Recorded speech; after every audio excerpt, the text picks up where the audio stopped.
Баршаңызға қайырлы күн достар. Бүгін сіздерге үй жағдайында лаваш дайындауды көрсетемін. Ол үшін бізге қажетті ингредиенттер ұн, ыстық су, сұйық май және тұз. Ең алдымен ыдысымызға ыстық суымызды құйып, үстіне тұз және сұйық майымызды саламыз. Сосын жақсылап тұзы ерігенше араластыратын боламыз. Үстіне ұнымызды сала отырып қамыр илейтін боламыз. Дайын қамырымызды таза целлофанға салып, шамамен 30 минутқа қойып қоямыз. Июі қануы қажет. Қамырымызды бірнеше бөліктерге бөліп аламыз. Табаңыздың диаметріне қарай бөлесіздер.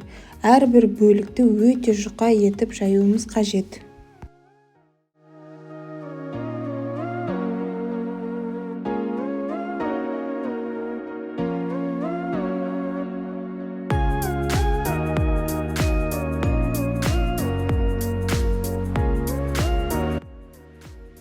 Осылай қолдарыңыз астынан көрінетіндей етіп жайып, таза сүлгілерімізбен бетін жауып қоямыз. Қамырымыз қатып қалмас үшін.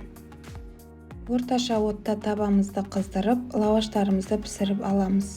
Менің табам кішкене болғандықтан, шеттерін осылай қолмен айналдырып отырып пісірдім.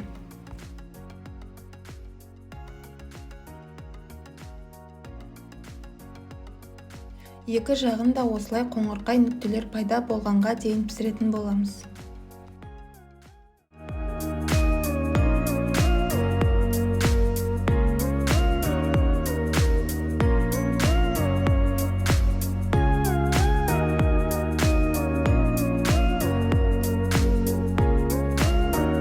Піскен лавашымызды тарелкаға салып, үстіне осылай щеткамен немесе қолмен су жағып отырамыз.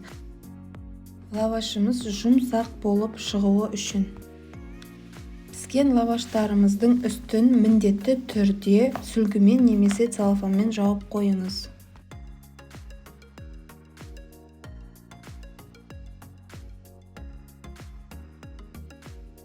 Міне біздің лаваштарымыз осылай өте жұмсақ, әдемі болып шықты.